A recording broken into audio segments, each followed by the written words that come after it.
welcome everyone to this special session, The Future of Thailand. We have this special occasion for a fireside chat with a renowned democracy defender, former parliamentarian in Thailand, Mr. Pita Limjaroenrat. I know that there's a lot of people tuning in from Thailand as well. Despite the time, I think it's 3 a.m. at the moment. Exactly. But a lot of people want to hear from Pita. We call him Pita if it's okay. That's okay. With you. And this session will be relatively informal. He wants to make it to be more like a dialogue between him and the audience here and back home. So I don't know if I need to introduce him too much, but before that, my name is Kyoteru Tsutsui, and I'm a co-director of the Southeast Asia program here at Shorenstein Asia Pacific Research Center.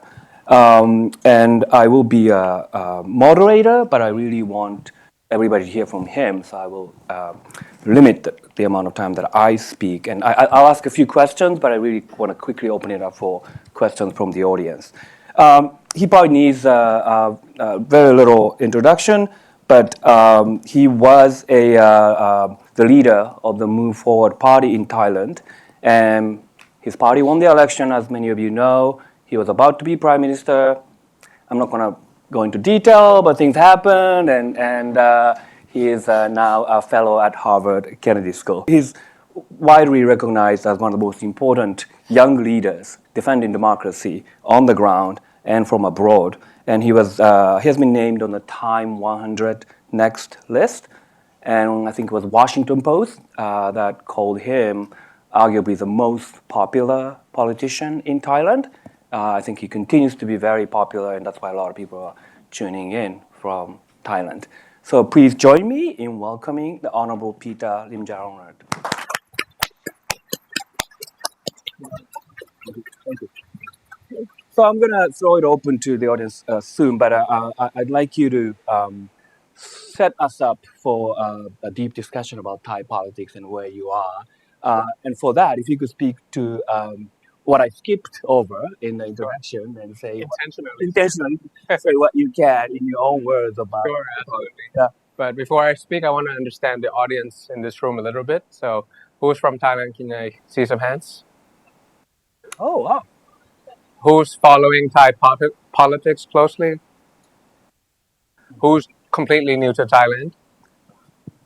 So it's quite a sophisticated group, huh? Yeah, looks like it. Okay, then. So by way of introduction, my name is Pita Limjaroenrat. I'm currently a senior fellow at the Harvard Kennedy School. Before that, I was the prime ministerial candidate for Thailand, election winner, and a deposed parliamentarian. Just introducing myself in that particular sentence of a prime ministerial candidate, an election winner, and a deposed parliamentarian in one sentence sets up the context of what's going on in Thailand or in Thai politics. Essentially, it's the politics of elected versus appointed. Because back in the days, yes, we have elections, and we also have lower house and upper house. It sounds almost like a proper democracy, but a lot of people didn't know that the upper house is appointed. So the senators were all appointed by the military junta. So it's a byproduct of a military coup, and we have what I would say it's a borderline competitive autocracy now. I mean that's autocrat way of governance that allows election once in a while. But if the election outcome is not pleasing, then the election result and election outcome does not have to be the same. So that's why I won the election and I formed the coalition. The coalition that I formed, we got 312 out of 500. So in any parliamentary system, that's a pretty strong coalition to have. But then the appointed senators blocked my prime minister's election, which demands a simple majority of 500 plus 250 from the upper house.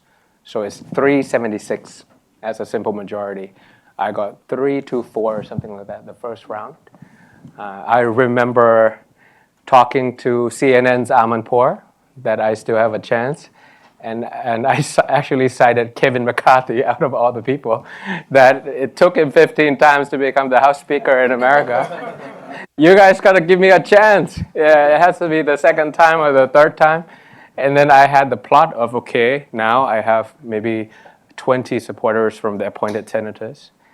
If I go again in the second time, I will probably get 10 to 15 more.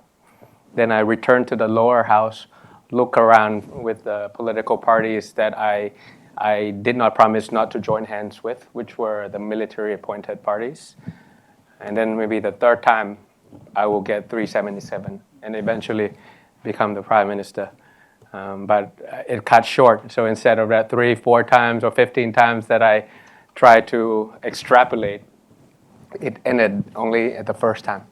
So the second time, I went in, but 15 minutes before the prime minister's election section in the second time, I got a court order like this on top of my parliamentary desk 20 minutes before the process. So I had to walk out of the parliament. I could not perform my duty as the MP anymore. And then the process stopped during that second process. I fought the case. I returned to the parliament 6 months later to be part of the opposition. Still the largest party in Thai politics, but opposition now. And then they dissolved the party and banned me for 10 years. So now I'm being forced to bench for 10 years. This is only the first year. I have nine more years to burn.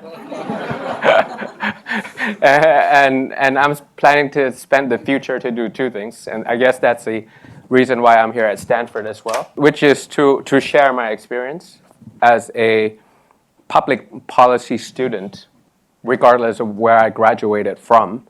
But I turned those textbooks into reality. I took classes of democracy. I took classes of how to run for public office. All those things that were taught to me back in 2010. I used those textbooks and managed my campaign and turned it into reality and won the election. So now I know what worked and what didn't work. And so then I returned back to the school that I graduated from and various universities, not only in America, in Japan, in South Korea. I'll be in Jakarta in April, Copenhagen in May, to really tell them what worked and what didn't work, as a student of public policy. That's the sharing part. But there's also to learn part, because I didn't learn much while I was a member of parliament in terms of, digital disruption, in terms of climate crisis, in terms of aging society, in terms of cybersecurity. All these things I get to learn while I'm at MIT, Harvard, or Berkeley, or Stanford. So that's how I'm planning to use my time. And also to groom next-gen leaders. So back at Harvard, I have a study group called Pad Thai and Politics with all the ASEAN students. Number one being from Indonesia. They all wanted to start political party, by the way. Number two is Philippines. Number three is Thai.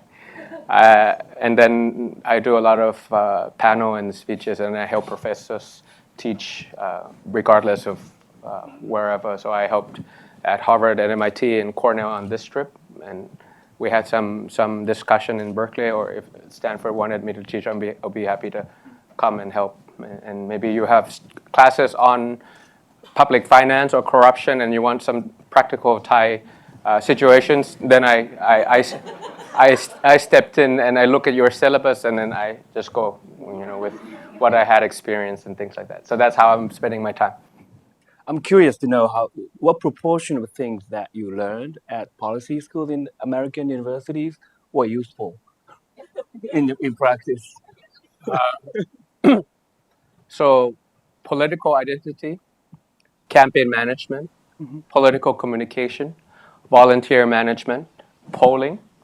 So all these things, my professor's name was Steve Jarding, back over there. So I looked at all these planning and textbooks, but obviously I have to apply some local context, some Thai context into it. But precision politics, in a nutshell, was part about campaign. Two things: precision politics and hyper-local were the two things that we were managed to win the number of seats. So, okay, let me be a bit more clear.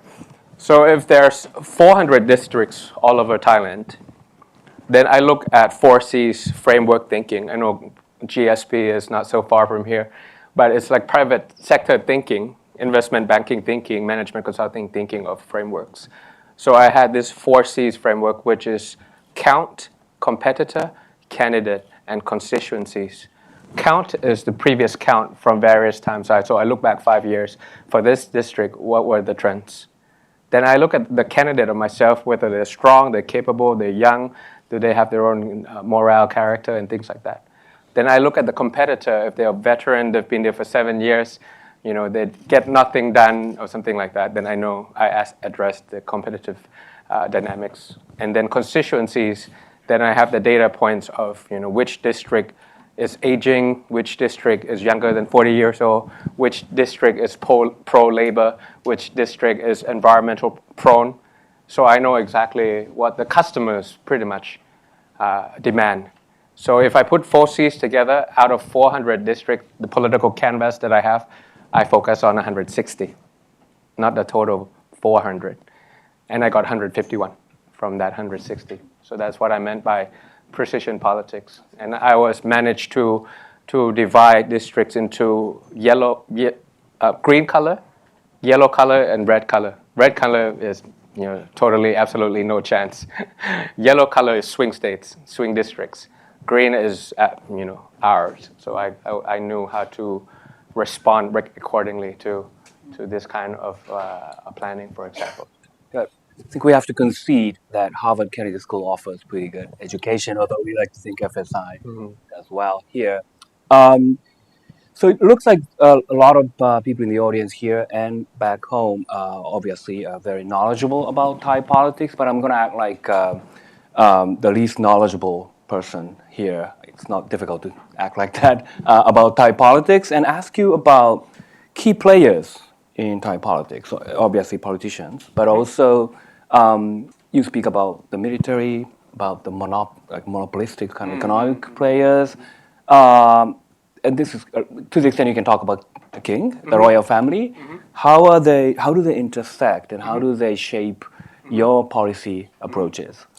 So we are a constitutional monarchy, just like Japan, just like Britain, just like Denmark.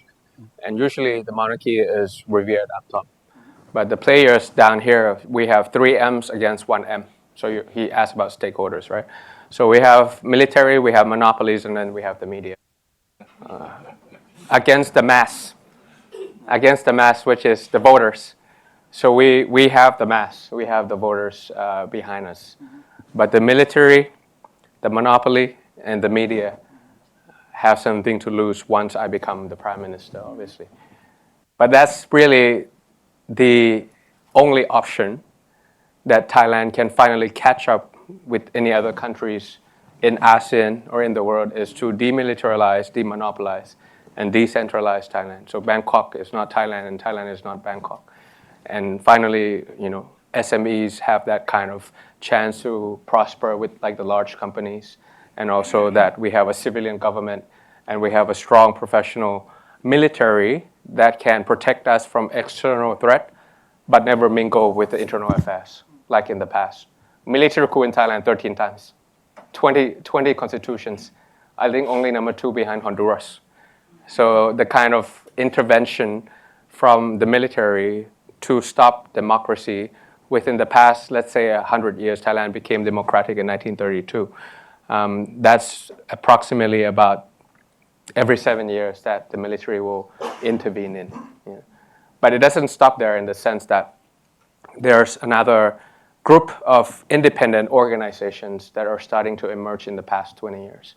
So if you want to stop democracy in Thailand for the past 100 years, let's say, they will do with judicial coups. That's the most traditional way. 13 times in almost until the almost 2 decades before this. And then in the past 20 years, they switched from military coup to judicial coup. So they have the military track, now they have the judicial track. that dissolved political parties, 36 to be precise. I'm party number 36. Politician number 252, because there were 251 politicians who got banned before me, including the father of the current prime minister. So instead of having just one arm to maneuver democracy through military power, military might, now they have the judicial path to do it. And they've been doing it for the past 20 years, and I'm the latest victim. Currently, this week, they open another path, which is the ethics path, morality path. So there's ethics committee that is directly or indirectly appointed by the military junta to have ethics weaponization. I mean, morality is good for politicians as a compass to do something, but once it's weaponized, once it's selectively used, once it's unchecked, once it cannot be appealed, and disproportionately used, because if I'm found immoral, lifetime ban is the only penalty. Usually when it comes to these kind of things, you should have proportionality of law. The infringement is like this, the penalty is like this. I steal something, penalty is like this. I do drugs, penalty should be like this. I kill someone, penalty should be like this. But for this constitution, if I'm found immoral, even if I amend the law, I mean, I didn't go through corruption or sexual harassment or anything like that. The only penalty, if you are found immoral as a politician in Thailand, is a lifetime ban. So in a nutshell, they are trying to exterminate me from that 10-year ban that we laughed about to a political lifetime ban, political assassination. So to those audience in the back that might not understand, Thai democracy and the way you stop democracy, the democratic backsliding, the discreteness of it is military is one path, judicial is one path, ethics is one path. So they have many tools to play around with, and autocrats are becoming very smart, very discreet, because if it's the first one, we'll be all over CNN. And Obama administration will stop making ties with us a little bit, not much. The Europeans will stop, but now with all these, they still have elections, but the way they do it, instead of violence on the street, it becomes violence in the courtroom. From warfare becomes lawfare. From military coup becomes judicial coup. And it's much more discreet way of, keeping elected politicians at bay and keeping democracy from flourishing at the moment. So rule by law instead of rule of law. Exactly in play. But in addition to that, morality is if it's under control by the elites, also that's a very powerful weapon. Yes, for the leaders. Like ethical policing, very much like that. Yeah. So the challenging question is how you challenge that, and how you would break that cycle of coup d'etats and monopolies, and especially if media is on the other side, it becomes especially more challenging. So what are your pathways toward making Thai politics work? Two things. I think we have to win more elections and dominating ideas also. Obviously, the authority platform for all those that I mentioned came from the military constitution back in the days. So constitutional amendment is something that we need to go to finally have some transparency to independent organizations, have some accountability to independent organizations, have that kind of linkage of the origin of independent organizations. 50,000 signatures to finally get rid of a judge who does not follow rule of law, for example. Those are the things that are pretty much clear. Origin, transparency, and accountability. That's the what part. But the how part is, how do we amend the constitution with this kind of gridlock? Obviously, you need quorum. You need MPs and senators to show up for quorum, similar to what happened in South Korea this year. But in the case of Thailand, death by quorum to stop change is devils is in the detail. And if we win more elections and dominate the ideas at the same time, finally it will reach that tipping point. And once you reach that tipping point, then it's a possibility of a constitutional amendment. But currently, it's impossible to amend the constitution. I think it's very definite or absolute with 90% chance that the constitutional will not be amended before the next election, unfortunately. But we still have to keep pushing. Would you say elections in Thailand are generally fair? Going for the next election, do you have any? I think the audience answered. The audience answered What are your key concerns for the next election if it happens soon enough? all the way from structural to behavioral. Mhm. Gerrymandering, obviously, is becoming very strong. Voter suppression techniques, organizing election days that it's not impossible for people to go, using electoral laws that stop people from effective participation. Overseas voting is not possible for local election, it's only possible for national election, which meant tremendously during my time. I look at the numbers of Thais in New York, Thais in LA, Thais in Chicago, Thais in Sydney, Thais in South Korea, Thais in Tokyo and Osaka, and I round that up. It's a lot. I mean, it's a lot. It helped the voting turnout and gave me that election victory. But if they know that this is the way that you turn a lot of voting out, they will discourage overseas voting or advanced voting, and the voting turnout will drop. During 2023, the voting turnout was 78%. January, there was a provincial election. That number came down to 55%. So this is like voter suppression techniques by design, making sure that the ballots is quite far, making sure that it's always taking a long time inside the ballot. And voters fatigue is a third thing that I'm worried about. So from structural to behavioral, such as making politics boring, dirty, or relevant, so that the younger generations don't give a hoot about elections anymore. They feel like, I don't want to listen to politics, or I don't want to get involved. I don't want to volunteer. I don't want to go and run for public office. And I think that's kind of my job, my sole task to meet with the Thais and Americans, whether they're interested in public policy or they're interested in politics. If they're interested in public policy, and if they're from computer science, if they're from the business school, if they're from education school, I have a path. I'm the bridge for you to really help Thailand. Some of them looked at me and was like, I'm going to run for public office when I return. I'm that kind of platform that coaches them or allows them to get into public office without compromising their own bank account and compromising their values, which I had done before. So I'm helping them out to make sure that these structural electoral laws, gerrymandering, voter suppression techniques, and voter fatigue by design through social media, through fake news operation to noises is not going to drive down voting turnout. Because I did a regression analysis.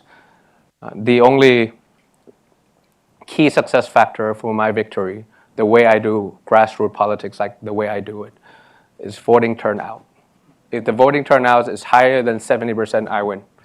If it's lower than 70%, no matter how strong the candidate, no matter how weak the competitor, no matter how young the customers or the constituencies, I still lose. So it works like that between organized politics and unorganized, more of a grassroots rather than a patronage system in Southeast Asia or in South America or in Africa. So that's really important for me. Great, great. That's a great message. I want to turn to international relations, international community, and how we can help people in Thai who are struggling to have their voices heard. And there used to be a country called the United States that would be more reliable on something like this.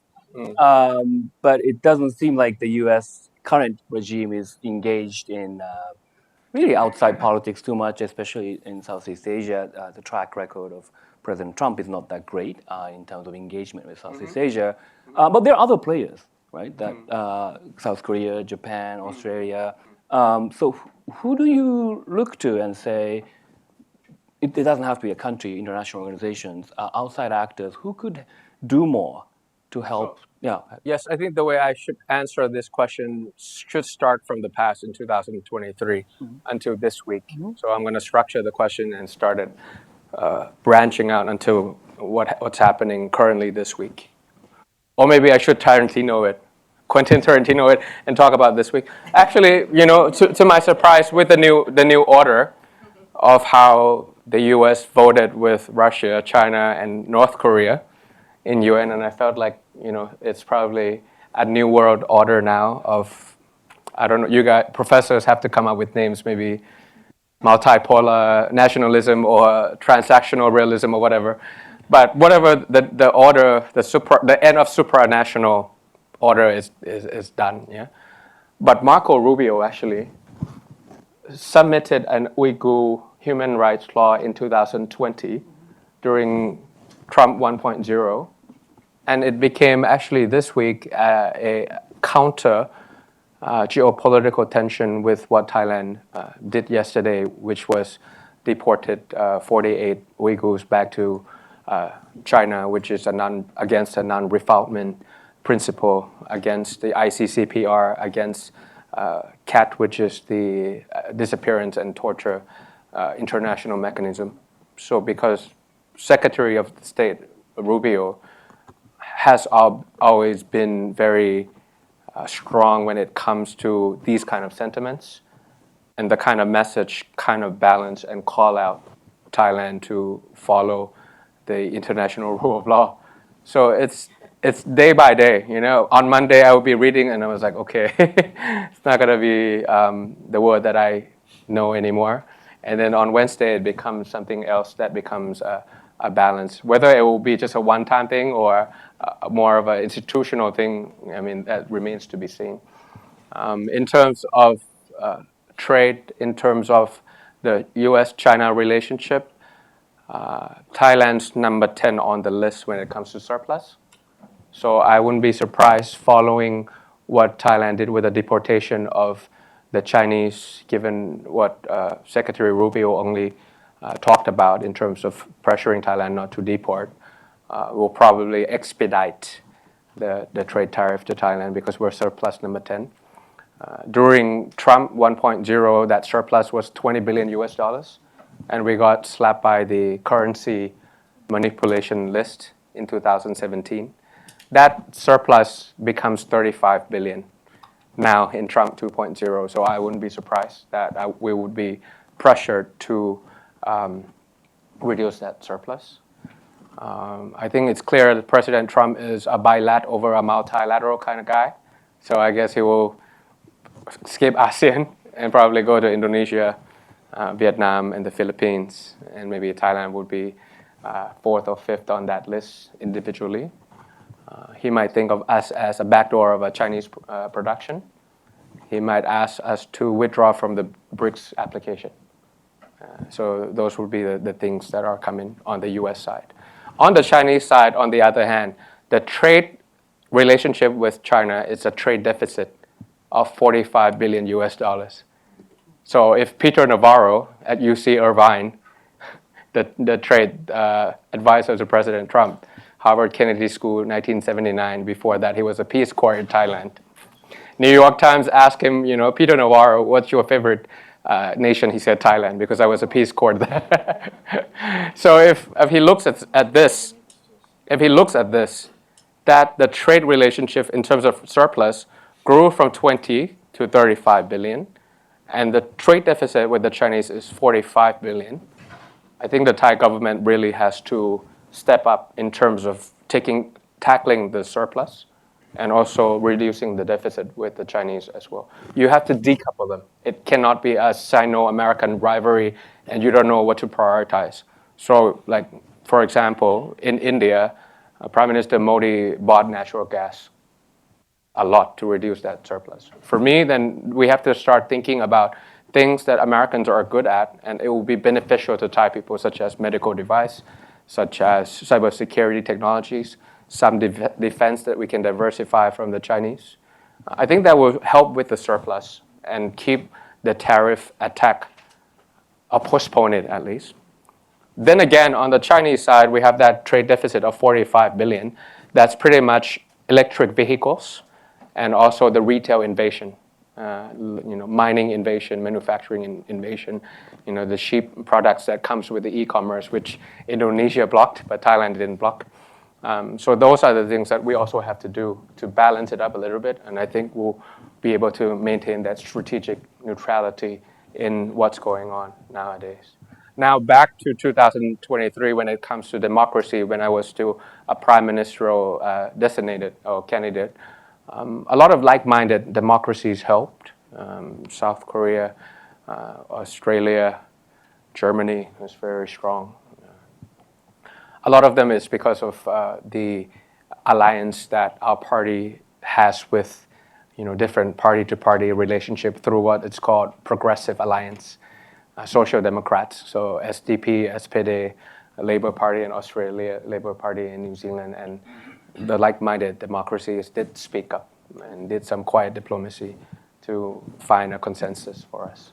But of course, different countries have different autonomy, and you cannot intervene or you cannot interfere. Great. So final question from me. We speak a lot about democratic backsliding, democratic recession, and a lot of people here at the FSI are worried about it and do research on it. And it's really somebody like you who is fighting for democracy, used to be on the ground in Thailand, now from outside. And as you think about your path forward for your country, are there models that you kind of look to and say, this is a country that was on a troubling path going down in a democratic recession route, but kind of it closed that negative cycle and then became a functioning democracy? What other country that you look to? Not absolutely, but like some parts of it. South Korea. Yeah. Obviously, what happened during the Olympics and two Kims, and finally, you become a high-tech and high-touch country, whether it's all those K-wave or defense and automotives and things like that. I think that happened when I was born. The GDP per capita of South Korea and Thailand were exactly the same in 1979. And because of the democratic experience that South Korea had, that kind of trial and error that allows creativity and innovation without the censorship of the military. That's why they have movies like how they have today. Because of that, then I also looked towards the South Korean experience. The relationship between various institutions in the such of constitutional monarchy. Also, Japan has some application that we can look at in certain ways. Sweden, Nordic countries, and whatnot. That a constitutional monarchy that allows politicians to reform while protecting the monarchy at the same time, because that was always our intention. Our intention was to reform the country while preserving monarchy and nothing else. Constitutional monarchy is the only way to go for Thailand, not absolute monarchy nor republic. So it was always been clear like that. So each country has some experiences, some of bits and pieces, but no country autonomously can copy from one another, I don't think. But just to add, this year, for example, the elite fracture that happened in Bangladesh, what happened in Syria, what happened in Sri Lanka, Moldova, there's a lot of countries turned right or took away the incumbents. So it was Siblets, the professor who wrote Tyranny of the Minority, that gave me the number during the panel that we shared together, that within 19 elections, 17 incumbents lost because people were really upset with the situation and the incumbents to stay, even if Prime Minister Modi of India lost a lot of legitimacy. I think that's the way that the world is operating nowadays. Absolutely. Yeah. Excellent. Well, thank you very much. And I would now like to turn to the audience and take... Are we cold calling? Flipping the classroom now. I'm no longer the politician. I'm also an educator. So you could do that. All right. So if you could raise your hands, we'll... How much time do we have? We have 45 minutes. Okay. So why don't we do this? We take rounds of questions. Yeah. Maybe 3 questions at a time and then answer. I think we can do 3 or 4 rounds even.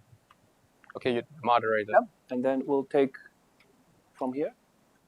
My name is Andre from the GSB. I see. So a bunch of us are actually in the late 20s and the beginning 30s, but we're struggling to orchestrate one day transition from the private sector to the public sector. Literally what's happening earlier this morning is my classmate was debating as to whether he should attend your talk or a talk with Howard Marks at the GSP. He decided to pick Howard Marks, the CIO, the founder of Oaktree Capital, because he said, "I gotta make money first."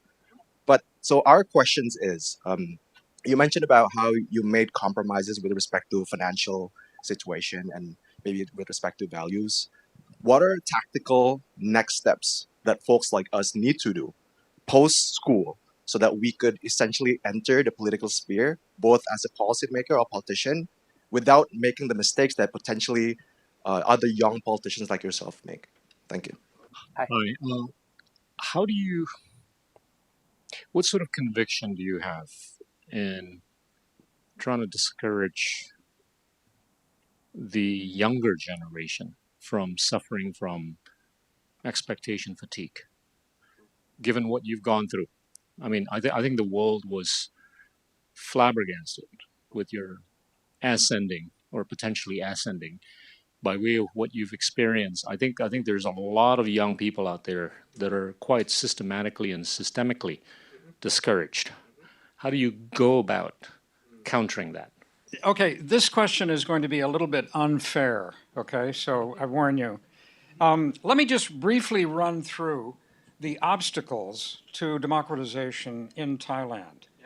Lawfare, weaponization of ethics, voter suppression, gerrymandering, deportation, that's the Uyghurs, right?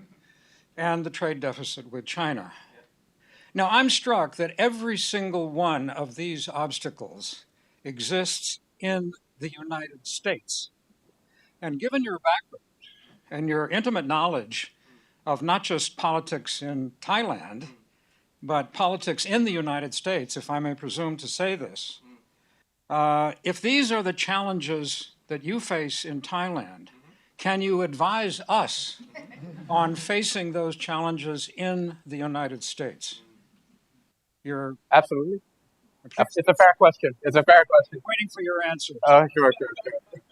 So we have three questions. First one was from a GSB student, from private to public. You're asking about my experience or as a...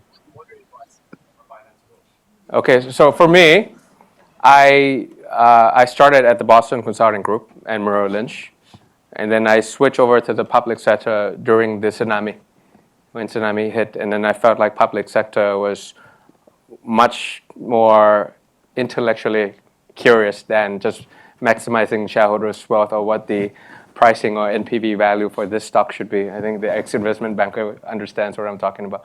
So I made that switch and lost a couple of zeros for my paycheck from being a consultant to a staff member, but I felt like it was worth it. I think the key thing is lean political management. I mean, obviously, everybody has their own personal finances. I don't know if you have student debt and also what to do, what not. But obviously, you have to make sure that you are comfortable with yourself to be able to live for the next 5 years if you are not earning from a private sector. That's the most important thing. The spending. So how do you win elections without spending $5 million US dollars per district? Because we spend like very little amount of the amount that our competitors spend. So once you optimize it, you lean it, you're not spending a lot of money, so you wouldn't be able to having to find the income, and you'll be able to support yourself financially as well. It's quite a hard thing. I was trying to look for a Bangkok governor, and a lot of people backed out because they asked me, what if I lose? And I work in a institutional private sector, and they might not be able to return because they're a mid-rank manager, and they can be replaced anytime kind of feeling. So it's kind of, it's something that is hard, but you also have to make sure that you manage, but guarantee that when you manage your campaign is as lean as possible and is not related too much on monetary compensation. Our average donation is $15 during our election, and we try to do that because of political autonomy. Because if I take from big energy companies or big banks or big retail, that means that when I want to do something that is fair for the consumers, they'll give me a phone call and say, okay, don't vote like that. So I don't want that kind of political journey. So that's why we spend very little, and then we crowdsource and raise fund by ourselves, and then you could manage your own personal finance as well through that way, because you don't have to like borrow a lot of money to run campaigns like any other established politicians in Southeast Asia. Second question from Minister, expectation fatigue. Voter mobilization and engagement strategies. We really have to do that on a regular basis now, whether in Thailand, in Indonesia a little bit, in America. Usually campaigns or appearance or voter mobilization and engagement strategies happen maybe 3 months or 6 months before the election, right? And then it's totally disappear when you won. You know what I mean? So those are the kind of things that have to happen all election cycle round. Like you have to be on the ground, you have to be at the village level, you have to be at the district level and try to mobilize people today, not 6 months before the election. And I felt like that's really important. In Thailand, every year there'll be a new voter of 0.8 million to be precise. So it's a 4-year election cycle. That's 3.6 million new voters every time. But we have seen here in America that we cannot take them for granted. It doesn't mean that just because you're a new voter and they will vote for a more liberal or a more progressive party. That's not true. Whoever party, whether left or right, conservative or liberal, who can engage with the young men, young voters first, will be able to occupy that. So that's something that they will really have to do. And if without them, then we'll completely lose. For Professor's question on listing all the things, pretty much summarizing what we talked about from lawfare to trade deficit with China. For you guys, the midterm is in 2 years. And it's Trump's second term. Compared to people in Myanmar, compared to people in Venezuela, there's always an opportunity that if the Democrats, especially the ones I talked to in Cambridge, that they start organizing now. Don't panic, organize. And if you start doing that now by midterm, you can take back Congress, and then finally you can make some senses out of it, and then maybe with the next election cycle, you still have a chance that people in Myanmar cannot say, a chance that people in Venezuela cannot say, but you have that chance. So I think if you start doing it now for the mobilization and engagement strategies, I think there's still an opportunity for you to read this very quickly. I think that would be how I answer your question, Professor. Great. I'm going to go over there, see a few hands, and then I want to turn to question from webcast audience. I'm a senior here from Indonesia, and I have a few questions about what you think the younger generation cares most about in Southeast Asia, especially with regards to politics, given that there's a lot of things going on with climate change, AI, supply chains. I'm curious about what you think would be most impactful as a politician in order to get the young vote in Thailand. I'm an alumni from Stanford International Policy Program, and I am from Myanmar. I'm a Burmese activist. Stuck here after the coup. I wanted to ask questions about, the situation of Myanmar. Obviously, the severe dire situation spills over to Thailand, and there's a lot of needs that need to be done in Thailand-Myanmar border. And as an activist, I've worked with a lot of Thai activists and also civil society in Thailand, worked with Move Forward Party in the past as well.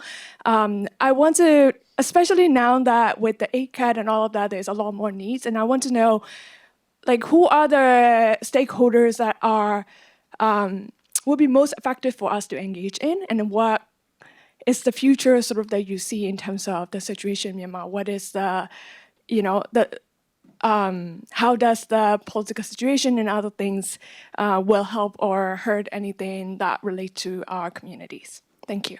I'm an MBA 1 student from Stanford GSB, and I'm a student from Laos. I wanted to ask, let's say if you're interested in politics, but we want to, how can we build up some skill sets or network along the way, and especially in a non-democratic government system? perhaps. Thank you. Okay, so 3 questions, right? The first one was from Indonesia. I'm about to find out next month, so that's what I'm speaking at the university, meeting with the younger generation of Indonesians. So I'll be able to answer you directly. But I felt from my office hours, from all the Southeast Asian students that I engage with, I felt like they're looking for representation. They're really looking for a party that could represent them. And a lot of Indonesian students, that's why I told Minister, when they come to me, they ask, so how much does it cost to form a political party? If I were to start a new party, what do I need to do and how much would it cost? And that comes a lot from Indonesia and comes a lot from the Philippines for some reason. So it's not like, Singaporeans or Thai, like, if I want to run for public office, what do I need to do, the skill set that I need to have. But for some reason, it's repetitive that it's Indonesian students and the Philippines said there's no political party that represent me. Whether it's probably about education, about the future of esports, the future of entertainment businesses and things like that. How can they make a living with the upcoming trends in Indonesia? And they felt like there was no representation in the party, so they all wanted to start new parties. So I guess, the answer, a quick one, would be a representation that represented the youth within Southeast Asia. Question number 2 was about the situation in Myanmar. I think for Thailand, we have to justify to the Thais that what happened or what's happening in Myanmar matters to Thailand, that we are sharing the border of almost 3,000 kilometers. If Myanmar coughs, Thailand gets sick, whether it's through transboundary haze from corn burning, whether it's the scam operation that is going on right now. And if you don't intervene or if you don't find the right amount of pressure or incentive to make sure that the stakeholders in Myanmar get together, Thailand will have a problem, especially refugee management, the public health situation along the border. 2 years ago, I couldn't say this.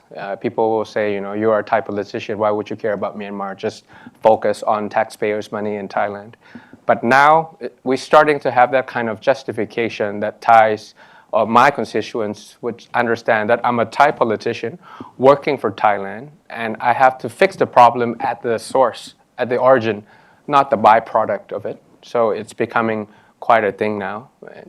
It's too late though, because of 5-point consensus is a 5-point bullets now with what happened. If back in the days, it's been almost 4 years, February 1st, 3-4 years.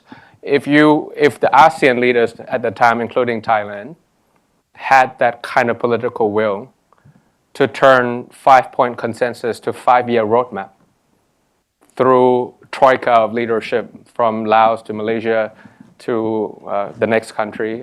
It's alphabet order, I can't think of it now. But you know what I mean? There's some continuity of leadership and Thailand gets involved. I felt like we would have find the right amount of pressure and incentive, and finally understanding comprehensive views of what the military is thinking, what NUG is thinking, what NLD is thinking, and all the 15 ethnic groups were thinking. But it's dead. 5-point consensus is pretty much dead. And what's happening now is the Chinese, coming in because of the scam operation and the scam bosses being in.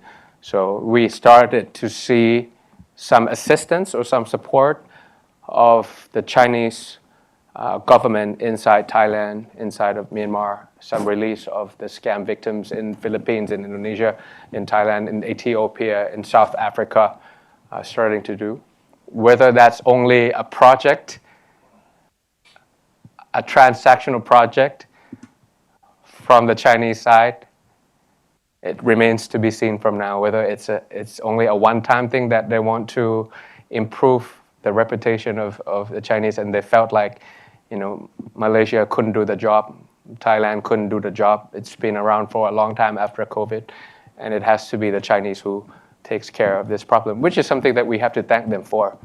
But going forward in the future, because ASEAN couldn't get it together for so many years, and maybe it has to be some other country, some major superpower that gets inside and intervene, especially on the, not so much on the Pacific Ocean side, but on the Indian Ocean side, where there's gas pipelines all the way to Yunnan from Bengal, Gulf of Bengal, and 4 or 5 years is not enough. Finally, a way to get to the Indian Ocean through Myanmar, through Pakistan.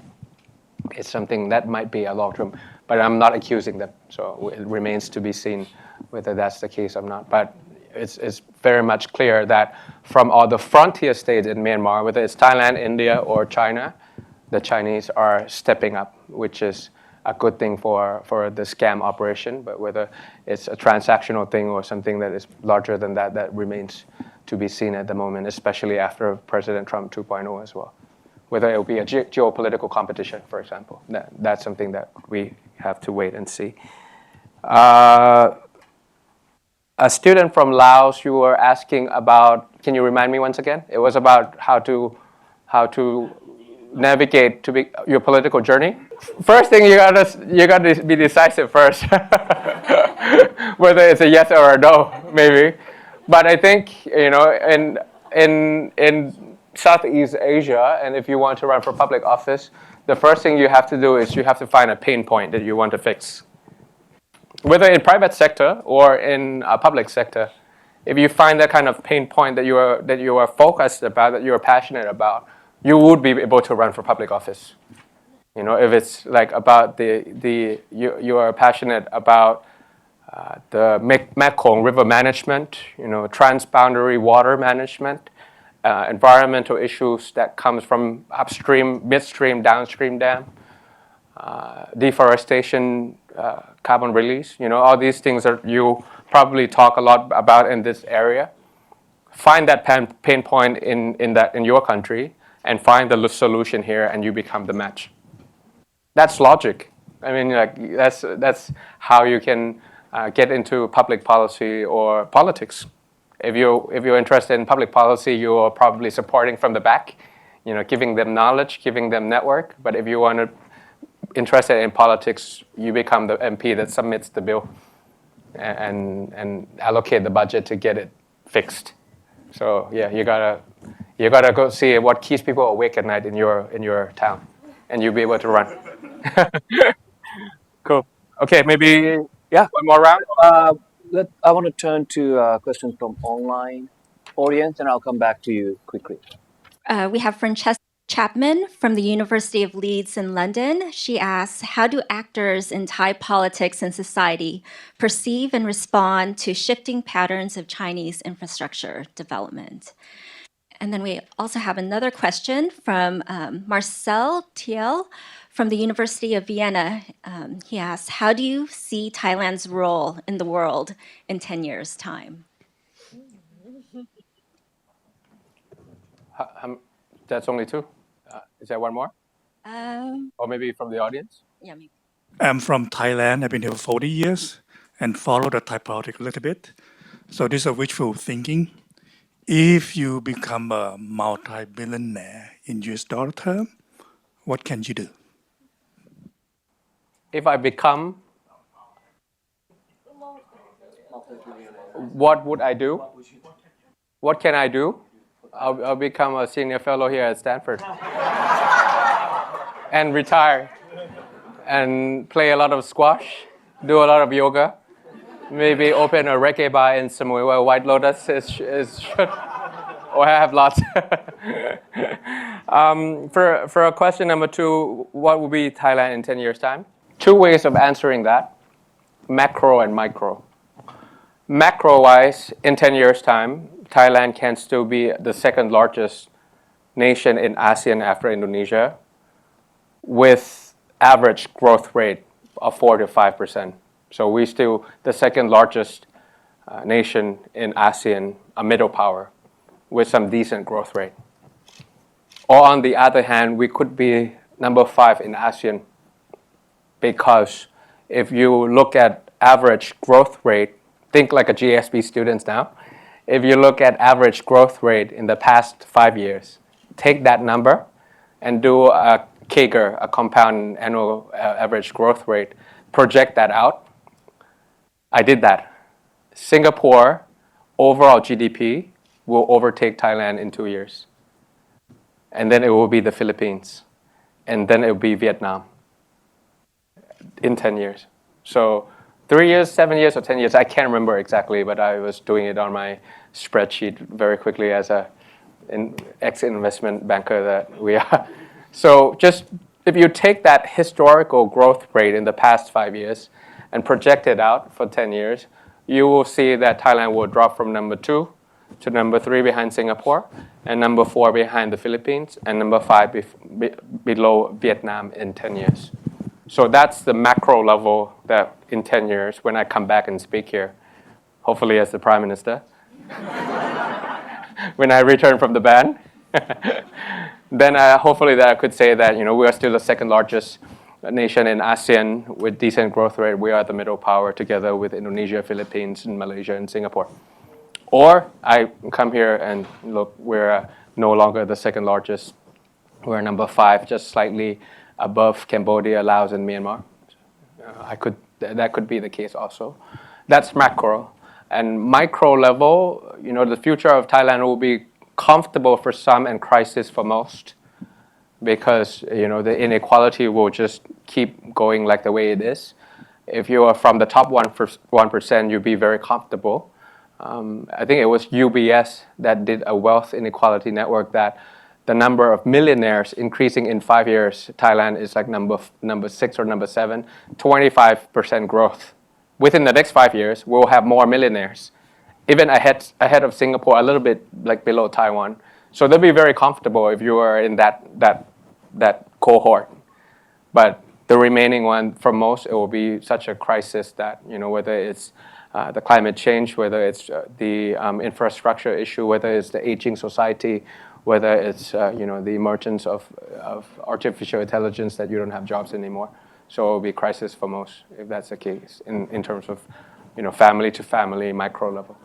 The first question was from Leeds, I remember, but it was about shifting infrastructure. Chinese.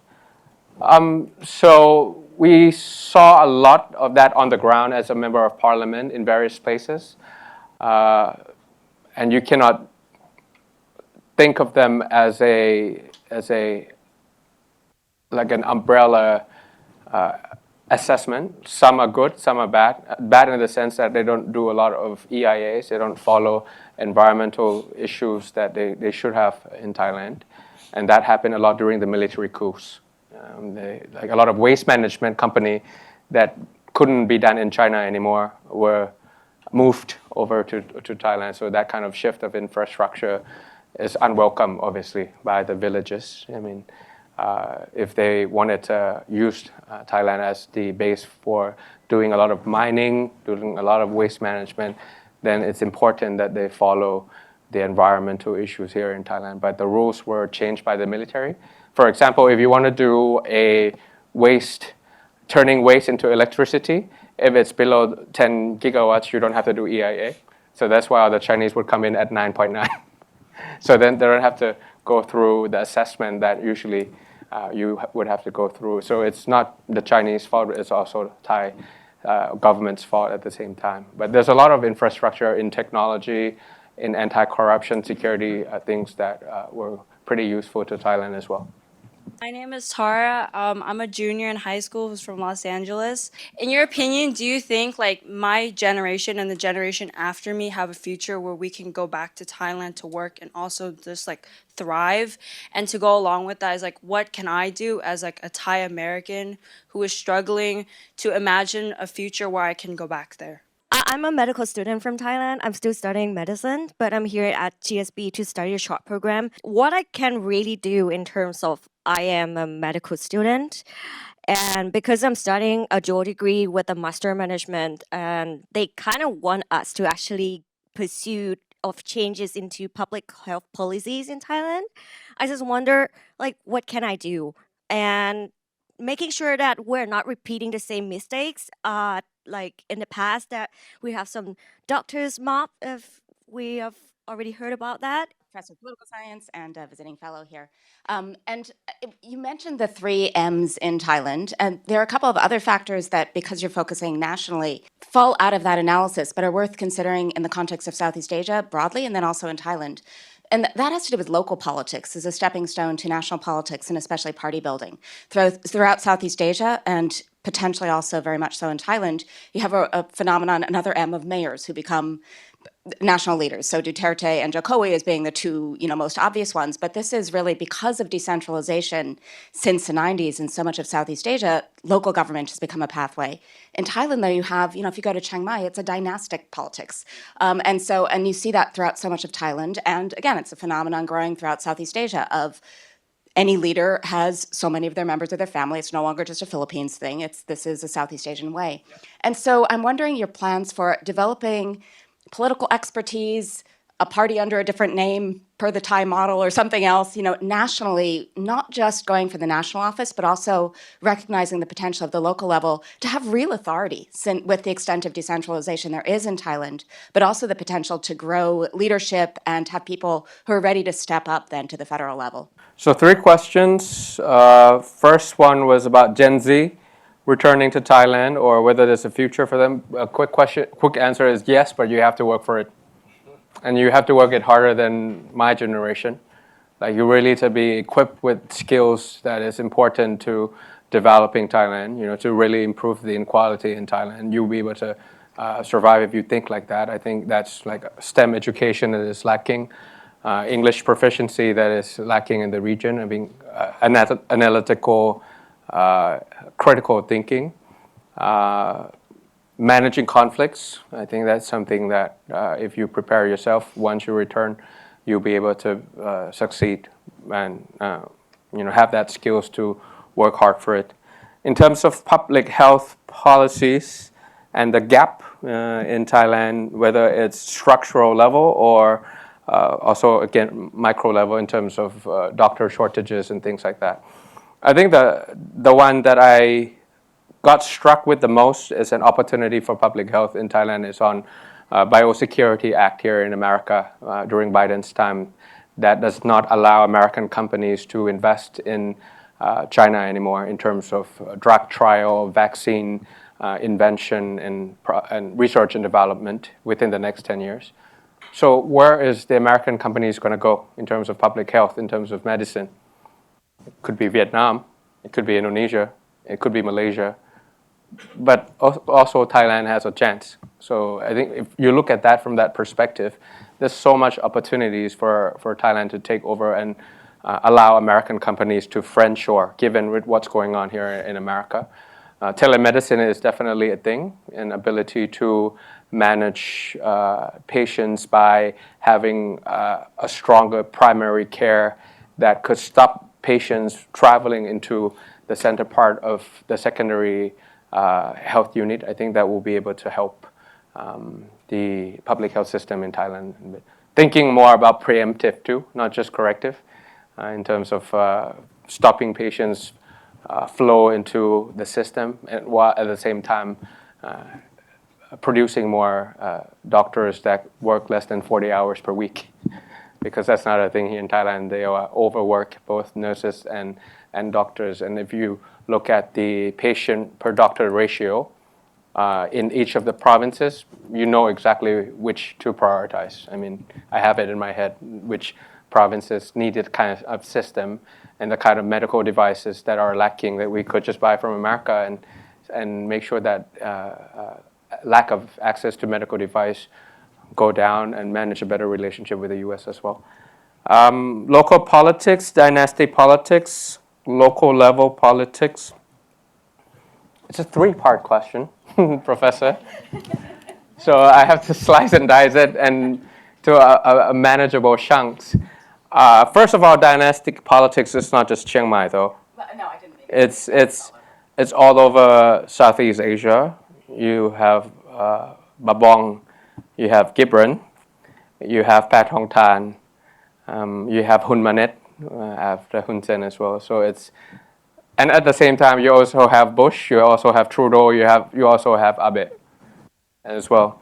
So it's not so much about the last name politics or coming in the family. What's more important is proxy leadership, because these are all rookie leaders, 20 years younger than their predecessors. So think Lawrence Wong and Lee Hsien Loong, think Hun Manet and Hun Sen. They are much younger, on average 20, 30 years younger. So they have that kind of opportunity to prove themselves.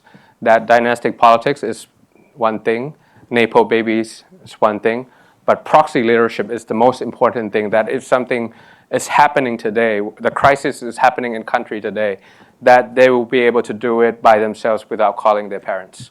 I think that's something that the Southeast Asian leaders need to prove themselves in terms of proxy leadership. Local politics, centralization. The thing is in Thailand, Bangkok is still Thailand, Thailand is still Bangkok, whether you look at it as economic GDP level, whether in the budget level, because when it comes to decentralization, they probably decentralize roles and responsibility, but they don't decentralize tax autonomy. They don't decentralize manpower. They don't decentralize budgeting. So it looks like each of the districts in Thailand have the roles and responsibility of public education and public health, similar to Indonesia. But the budget doesn't go, the manpower doesn't go exactly to her question about public health, and also the mandate doesn't go. So it's not a true decentralization. It's still very much a centralized model in Thailand, especially that you have two sets of leaders. You have the one appointed by Bangkok, and you have the one that is elected by the people. So you have two tigers in one cave. And that's why the decentralization in Thailand is still very far compared to any other countries in the world. Local politics, it's not orange to orange with national politics. National politics, they allow advanced voting, overseas voting, cross-registered voting, so the voting turnout is one thing. And you choose the leader of the country, you choose the prime minister. But for local politics, you cannot do advanced voting, you cannot do overseas voting, you cannot do cross-registered voting. If you are from Khon Kaen here in Stanford, you have to travel from California back to Khon Kaen to vote. So because of that, it's a different ball game, and the kind of voting turnout is not the same. The only province that we won, 73% voting turnout. The rest we lost. Just not the kind of game. But also, hyper-local is something that we probably have to do in terms of local politics to really show people that the problem with everyday life situation can be solved not by people from Bangkok, but people who live next door to you. So that's something that we also have to develop different sets of candidates as well. I'm a freshman from Myanmar, and as we both know, in both our countries, our militaries have an oversized role in politics and governance. Yet Thailand is positioned as one of the leading economies of ASEAN, while my country remains at the bottom of the barrel. So I just want to know, what are some fundamental differences that has caused such a big disparity between our countries, even though we have, similar militaries in a sense?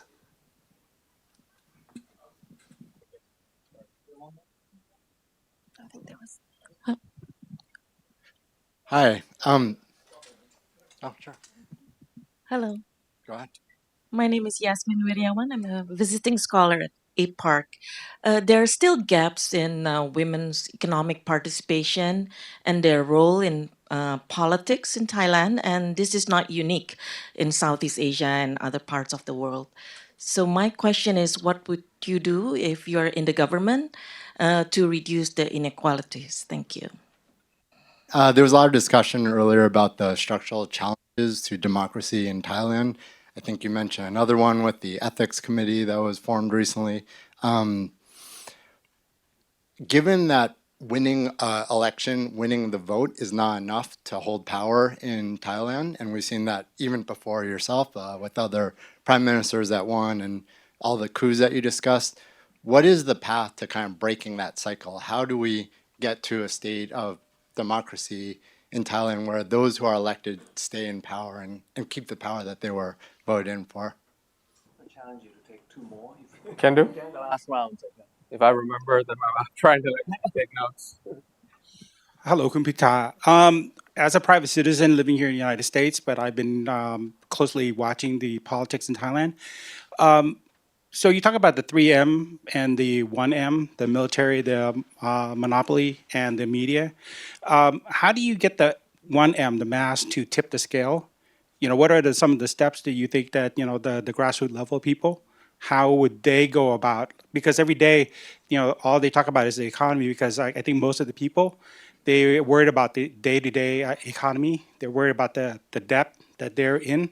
So how would you persuade them to focus on the future in terms of changing the military, the monarchy, or I'm sorry, the monopoly and the media? Because these guys, they're just not going to let it go. So what are some of the steps that you think the mass people should be doing? Hi, I'm Pat, an MBA student at the GSB. And one question that I would have would be the question on the rule of law of Thailand, because we know that it's not functioning. We have some selective justice happen. And if you have to do one thing for this future, to solve this future problem, what would it be that we can do now to solve that? So it looks like if I answer question 5 will answer question 3. And if I answer question 4 will answer question 3 also. Okay, so how should I structure this? Okay, I think on the judicial independence, for them to be really independent to who? Independent to what? Independent to the people of Thailand, that's true, but linked to the people who appointed them. So that's the origin part where, we copied a lot of models from the German model and the Austrian model. Before the confirmation of judges, you have to go through the lower house, which is linked to the people. That's how you keep them accountable. Transparency, so whatever is being decided, the verdict, it has to be transparent with, legal justification that a lot of people can get and access to, which is not the case in Thailand.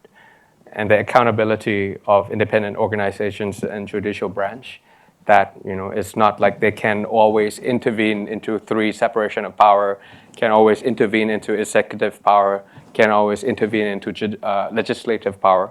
But they themselves, trying to keep us accountable, will also have to be accountable to someone also.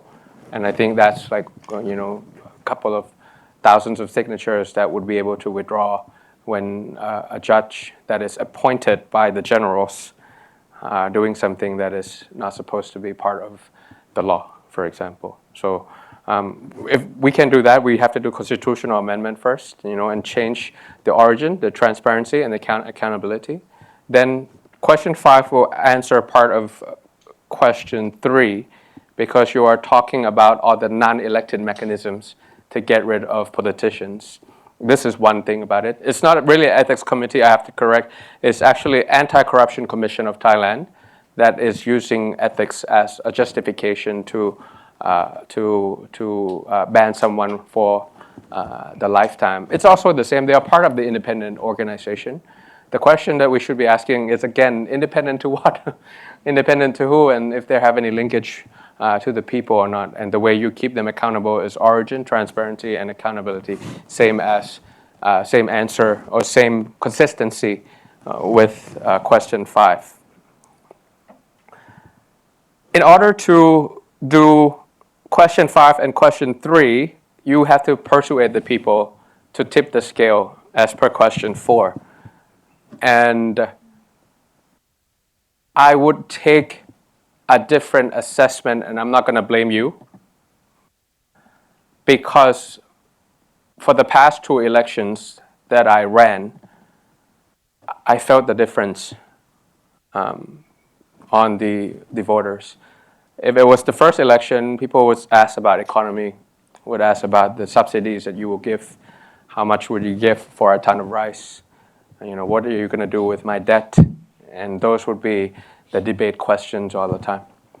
However, the second election 2 years ago, what would you do with the environment, the chronic drought and chronic flood that I experienced? What are your plans?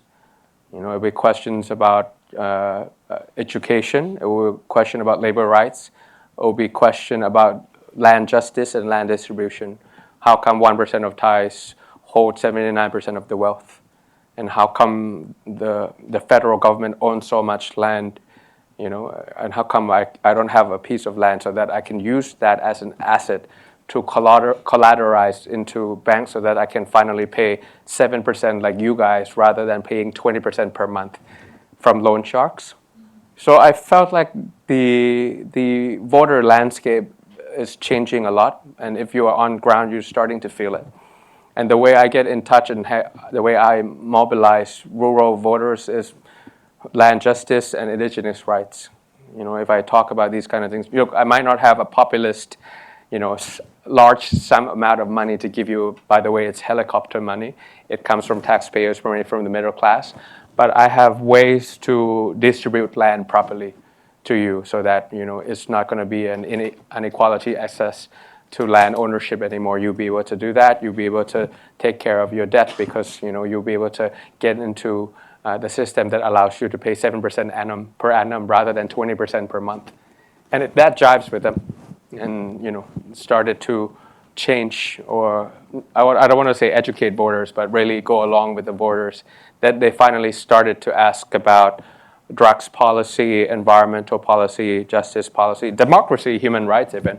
So that's something that I can see within 3 to 4 years that is totally changed in terms of Thai voter landscape. They are becoming very sophisticated nowadays. So that's question 3, 4, 5 in a row. Consequently, inequality for women. For private sector, that's not an issue. If you look at the data, Thailand is probably top 5 in terms of CEOs or C function level, that we have a lot of smart, capable, non-male leaders in the private sector. In the public sector, in politics, it's something that is quite hard. You know, if I have a quota for women MPs, it becomes positive discrimination. That, you know, finally I want to have a certain amount only dedicated for this gender only. I think it's important in the very beginning, but at the same time, if we are merit-based politics, it becomes a medium-term or long-term thing that the party or the parliament should allow environment or ecology that women can both do their job as part of their natural application as a mom or as a wife, but then at the same time opens for all genders, because we legalize same-sex marriage. It's not just about male or female, but for all genders to allow that kind of thing. But it's something that we discuss a lot in the party, whether, you know, if you allow indigenous MP, if you allow female MP, in the beginning, yes, we'll have a better quota as a result, but that's kind of a positive discrimination on short term. We did it anyways, very quickly, but then again, we try to help them out with any other obligations that they might have out of their political life, so finally they can prosper and there's no need for quotas anymore. That should be the way politicians handle it. The first one was about Myanmar and Thailand. The difference is, back maybe 50, 60 years ago, Ambassador, I think Thailand lost to Myanmar on 2 things. One is the rice export, and second is soccer. And yeah, because the democratic experiences that we went through different paths, I think that kind of similar to what happened to South Korea and North Korea. That is pretty convincing to me. If you look at the long term, we might be feeling a bit despair short term today as we speak. But if you look at a very longer term span, it confirms that democracy is the best way forward, rather than autocratic regimes, whether we're looking at 2 countries or whether it's the professors, South Korea versus North Korea. You know, the self-correction mechanism that allows a second chance in the midterm or the next election, we can always begin again. It was still, you know, with all these military coups and a very short leash to pull back politicians or Democrats, still we had that chance to experience democracy and also private sector to prosper. But unfortunately for Myanmar, that democratic experience, you know, after Slork was very abrupt and very short. But hopefully there's still a chance for post-conflict Myanmar in the future, and ability to avoid the risk of balkanization, that finally all the stakeholders can get together and really imagine what the future of the post-conflict Myanmar would look like and the governance. And I still hope the best for the people of Myanmar. Great. I'm amazed at how effectively you answer all these challenging questions with precision and great insight. You clearly have a career as a professor in classroom, if you like. But we live in the world, where democratic institutions and the fundamental principles of liberal democracy are challenged everywhere, including in this country. And we need somebody like you to be fighting for democracy. So thank you for all your work in trying to preserve democratic principles in Thailand and in the world. And also thank you for coming to us and sharing your wisdom and experience with us. But please join me in thanking the people.